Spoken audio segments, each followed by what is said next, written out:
it downfield. It is. Oh, it's caught. John Moran in the clutch. Oh, my word. Oh, my God. Deep to right field. Way up there. And way out of here. Down the sideline, Jefferson. Another huge run. Jalen Red broke tackle, stayed on his feet.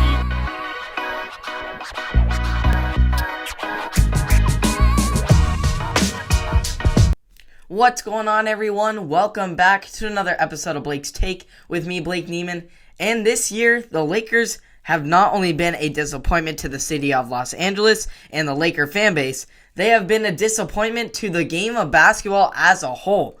The Lakers, over the course of this season, have lacked effort, teamwork, and competitive drive to be the championship contenders we all expected them to be. The lack of discipline and accountability for this team, who should be held to the highest of standards, is appalling. The Lakers are a mess at a dead-even 500 record with a once-again injured Anthony Davis, who I don't want to hear anyone say is a top 5 player in this league anymore, because that is simply not true with the way he has dealt with his injuries and lacked production for the minimal time he is actually on the hardwood. Then there's Russell Westbrook, who, while at least gives his 100% effort, is just an outlier on this Lakers team. He can't be the pure on-ball player that he normally is due to LeBron being the floor general, which is putting him in a tough position to an off-ball shooter, which is something he is not meant to be.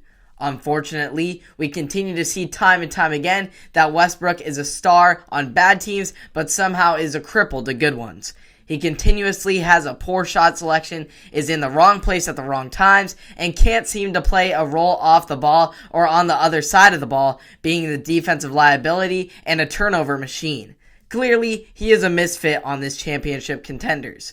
Then there's the head coach, Frank Vogel, who is hanging on by a thread, coaching for his job, especially after a blowout loss to the Nuggets and several questionable personal decisions throughout this season. And then poor 37-year-old LeBron is still out here having to carry teams on his back. He is playing all 5 positions, with center being his most recent, averaging 28.9 points per game and 36.6 minutes a game.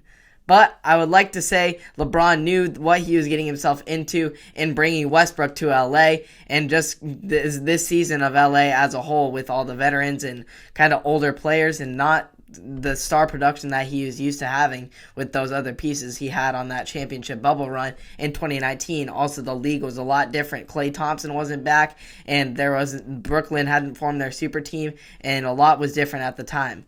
So now here he is in another situation where he has to figure out how to get a struggling team and trying to stay afloat to a championship contender.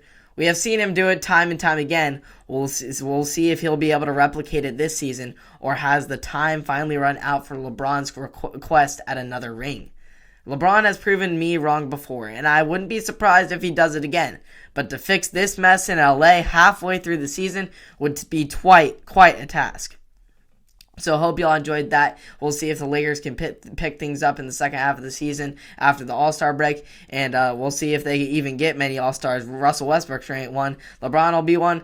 I'm pretty sure. I don't know if Anthony Davis will be one with how he's been dealing with injuries and stuff. So we'll see how the All-Star voting turns out and what Lakers get on there or not. But it all doesn't matter without a championship contention, and that's what LeBron is seeking, that 5th ring. So we'll see how it goes. You can catch all of the Laker coverage and more other coverage of local and national sports here on Blake's Take on Apple Podcasts, Spotify, and or YouTube. Hope you all enjoyed. Subscribe and like it to stay up to date, and I'll see you all in the next one. Have a great day.